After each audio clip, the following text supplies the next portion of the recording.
Everyone, welcome to my channel. Episode 21 আর 22 শুরুতে আপনারা যারা নতুন তারা প্লিজ আমাদের চ্যানেলটিকে সাবস্ক্রাইব করে দিন। তো এপিসোডের শুরুতে মিংকে নার্সুয়া বলছে যে তুমি মোবাইলকে নিয়ে এখানে ঘুরছো না কেন, কত সুন্দর রোমান্টিক মৌসুম। এতে মিং বলে মোবাইলের সাথে রোমান্টিক হওয়ার শখও নেই আমার। এরপর মিং যায় ক্যামেরা রেকর্ড করতে। মিং এর তো আশেপাশের তথ্যগুলো রেকর্ড করতে হবে, তো তাকে এই ক্যামেরা রেকর্ড করতে হচ্ছে। তখনই মিং ওখানে একটি বাচ্চাকে দেখতে পায়। মিং কিছু বুঝে ওঠার আগে ওই বাচ্চাটি পালিয়ে যায় ওখান থেকে। তো সামনের দিকে রেকর্ড করতে করতে মিং ইউফিকে দেখতে পায় ওখানে। ইউফি মিংকে বলে তুমি যদি ফ্রি হয়ে থাকো তাহলে আমরা দুজনকে একসাথে কিছুক্ষণের জন্য কথা বলতে পারি। এতে মিং রাজি হয়ে যায়। ইউফি বলে তোমার আর মোবাইল রিলেশনশিপটা নিয়ে আমার কিছু কথা বলার আছে তোমার সাথে। মিং বলে আমার আর মোবাইল ব্রেকআপ হয়ে গেছে অলরেডি, তুমি তো সবচেয়ে বেশি মোবাইলকে জানো। ইউফি বলে আমি আগে ভাবতাম যে আমার চেয়ে বেশি আর কেউ জানতো না মোবাইলকে, কিন্তু আমি ভুল। মিং বলে এখন আমাদের অলরেডি ব্রেকআপ হয়ে গিয়েছে আর মোবাইল হয়তো তোমাকে ভালোবাসে।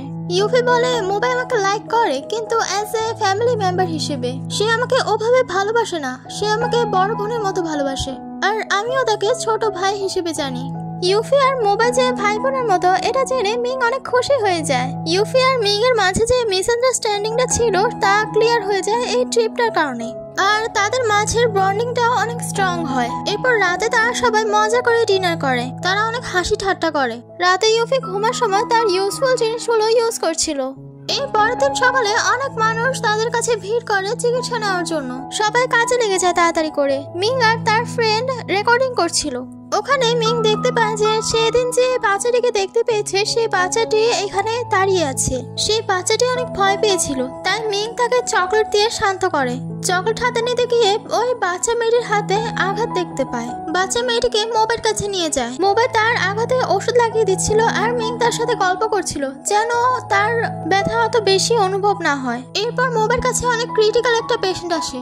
লোকটি কোথায় আঘাত পেয়েছে তা মোবাইল তাকে জিজ্ঞাসা করলে মোবাইল তার পায়ে এক্স-রে করে দেখে সেই পেশেন্টের একটি সার্জারি করা হয়, যে সার্জারিতে মিংও ছিল ক্যামেরা রেকর্ড করার জন্য। সার্জারি শেষে ইউফি মোবাইলকে জিজ্ঞাসা করে তুমি কি করে পারলে, এই পেশেন্টের পায়ে তো এক্স-রে করা লাগতো কিন্তু তুমি এক্স-রে ছাড়াই কাজ করে ফেললে। মোবাইল বলে এটা আমার একটা সিক্রেট। এরপর মিং আর মোবাইল তারা দুজন কথা বলতে বলতে ওই বাচ্চা মেয়েটির ঘরে যায়। সে বাচ্চা মেয়েটির গার্জিয়ানের সাথে কথা বলে জানতে পারে যে সে বাচ্চা মেয়েটির মা বাবা শহরে থাকে। মেয়েটি স্কুলেও যায় না পড়াশোনা করার জন্য। মেয়েটির যেন খেয়াল রাখতে পারে তার জন্য কিছু টাকা দেয় ওনাদের। মিং আর মোবাইল সেই বাচ্চাটিকে বলে আমরা তোমার সাথে আবারও দেখা করতে আসবো।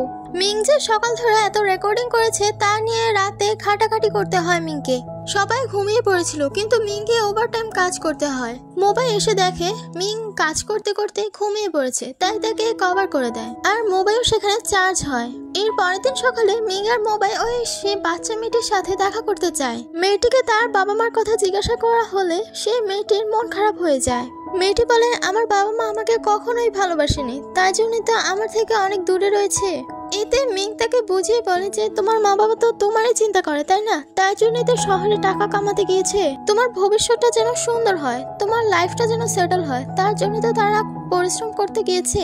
মিং মেয়েটির মায়ের সাথে আর মেয়েটির সাথে সাক্ষাৎ করে দেয় ভিডিও কলে। মামে তারা দুজন এতদিন পরে কথা বলতে পেরে অনেক হ্যাপি হয়ে যায় আর অনেক ইমোশনাল হয়ে পড়ে। তারা তাদের মিসআন্ডারস্ট্যান্ডিং গুলো ক্লিয়ার করে ফেলে। মেয়েটি তার মায়ের সাথে কথা বলতে পেরে অনেক খুশি হয়ে যায়। অবশেষে সেই দিনটা এসে পড়ে যেদিন সবাই এই গ্রামটা ছেড়ে চলে যাবে। মেয়েটি মিংকে গুড বাই করে শেষবারের মতো। সবাইকে গুড বাই জানিয়ে ওই টিমটি রওনা দেয় অন্য গ্রামের জন্য। এরপর তারা যে গ্রামে গিয়েছে সেই গ্রামের একজন ওল্ড ম্যান বলে এখানে একটা জায়গা আছে যেখানে সানরাইজ হয়। ওখানে সানরাইজের সময় যে লাল কাপড় পরে ওখানে গিয়ে উইশ করবে তার উইশ পূরণ হবে। মিং বলে তাহলে চলো আমরা সবাই ওই জায়গাটিতে ঘুরতে যাই।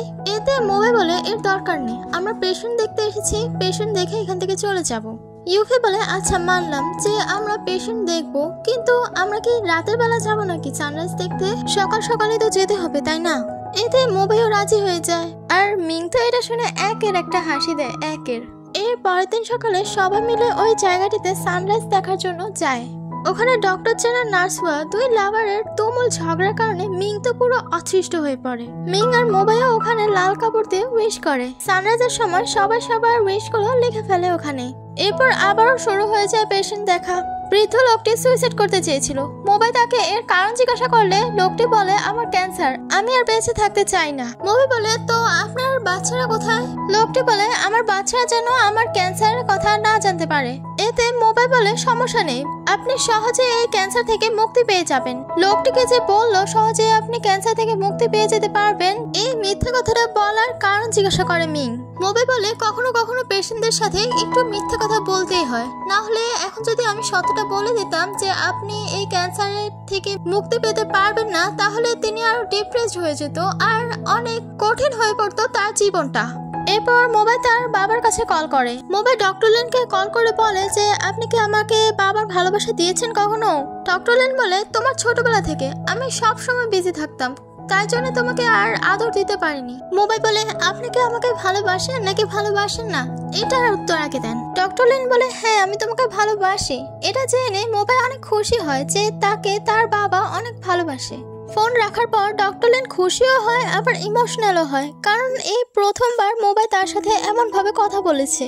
মোবাইলের যে টিম সেটা দু ভাগে ভাগ করা হয়, টিম 1 গ্রামেই থাকবে আর টিম 2 বাহিরে যাবে। তো টিম 2 এর সাথে একজন রিপোর্টার থাকার কথা, তো মিং ওই টিম 2 এর সাথে যায়, কারণ মিং এর তো অন্যান্য গ্রামে গিয়ে শুট করতে হবে আর ওই তথ্যগুলো একসাথে করতে হবে। তো মিং ওখানে যাওয়ার জন্য রাজি হয়ে যায়। মিং এরা ওখানে পৌঁছে যায় আর এদিকে ডক্টরসের ওপর পুরো গ্রামবাসী অনেক খুশি হয়ে যায় যে তাদের চিকিৎসা করছে, তাই তাদের ট্রিট দেয়। মিং ওখানে হলুদ টয়টা নিয়ে গিয়েছিল যেটার পিছনে হার্ট শেপ দেওয়া ছিল। সেই টয়টা সে ব্যাগে রেখেছিল কিন্তু এখন খুঁজে পাচ্ছে না। সবাই চলে যায় কিন্তু মিং তার ওই টয়টা খোঁজাখুঁজিতে ব্যস্ত। সবাই টেনশনে পড়ে যায় যে মিং এখনো আসছে না কেন, মিং এর তো তাড়াতাড়ি এসে পড়ার কথা ছিল। মিং এর লোকেশনও তো নেই, তাহলে মিং কে এখন কোথায় খুঁজে পাবে?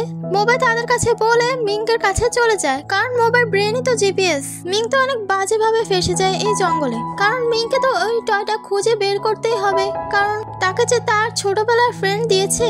খুঁজতে খুঁজতে অবশেষে এই টয়টা খুঁজেই পায়। এখন সমস্যা হলো ওই টয়টা মিং এর হাতের নাগালে আসছে না। এমন করতে করতে ওই খাদেই পড়ে যায়। খাদে পড়ে মিং এর পায়ে ব্যথা পায়। মোবাই ওই জঙ্গলে চলে যায় আর মিংকে তার জিপিএস ট্র্যাক দিয়ে খুঁজতে লাগে। মোবাই মিং এর কাছে যায় আর মিংকে উদ্ধার করে। মিং তো বিপদের সময় মোবাইকে পেয়ে এবার জড়িয়ে ধরে। মিং যেহেতু তার পায়ে ব্যথা পেয়েছে, সে হাঁটতে পারছে না, তাই মোবাই তাকে ক্যারি করে। তাদের ফিরে যাবার মতো কোনো অবস্থাই থাকে না, তাই তাদের এখানে থেকে যেতে হয়। ওখানে একটা কোরিডোর ছিল, তো রাতে মিং আর মোবাই তাদের দুজনকে এই কোরিডোরে থাকতে হবে।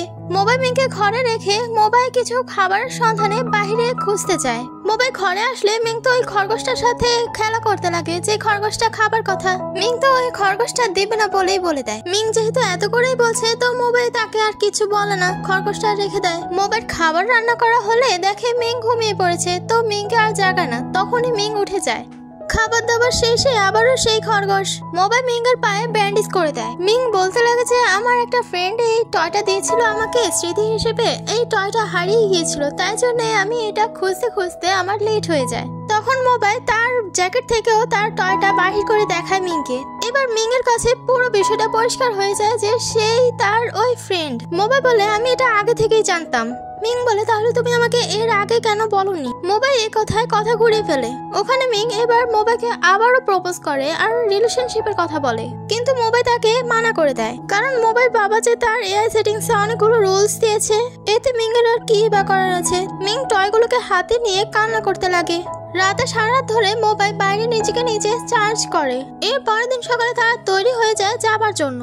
মোবাইল যে এই খরগোশটা ধরলো খাবার জন্য, মিং রাতে ওই খরগোশটার সাথে খেলাধুলা করে সকালে ওকে ছেড়ে দেয়। তারা তাদের টিমে চলে যায়। সবাই তাদের জন্য টেনশন করছিল অনেক। মিং আর মোবাই তারা দুজন ওই বৃদ্ধ লোকটির কাছে যায়। সেই বৃদ্ধ লোকটি বলে আমি আমার রোগের চিকিৎসা করতে চাই, কিন্তু তোমরা আমার ছেলেকে বলো না। মিং বলে এটা ঠিক না, আপনি যদি আপনার ছেলেকে আগে জানিয়ে দেন তাহলে আপনার ছেলে আপনার ফিলিংস গুলো বুঝতে পারবে। যদি আপনার কিছু হয়ে যায় তাহলে তো আপনার ছেলেই কষ্ট পাবে, তাই না? এর চেয়ে ভালো আপনি আপনার ছেলেকে বলে দিন। তাদের অন্য কোথাও যেতে হতো, তাই ওখানে সময় নষ্ট করে না। মোবাই মিংকে বলে তুমি যে এই তথ্যগুলো কালেক্ট করছো, না জানি তোমার এই নিউজ রিপোর্টিং এর কারণে তোমার লাইফটাই অন্যরকম হয়ে যায়। তো এর পরের এপিসোডের জন্য সাবস্ক্রাইব করে রাখো, লাইক, কমেন্ট, শেয়ার। তো বাই।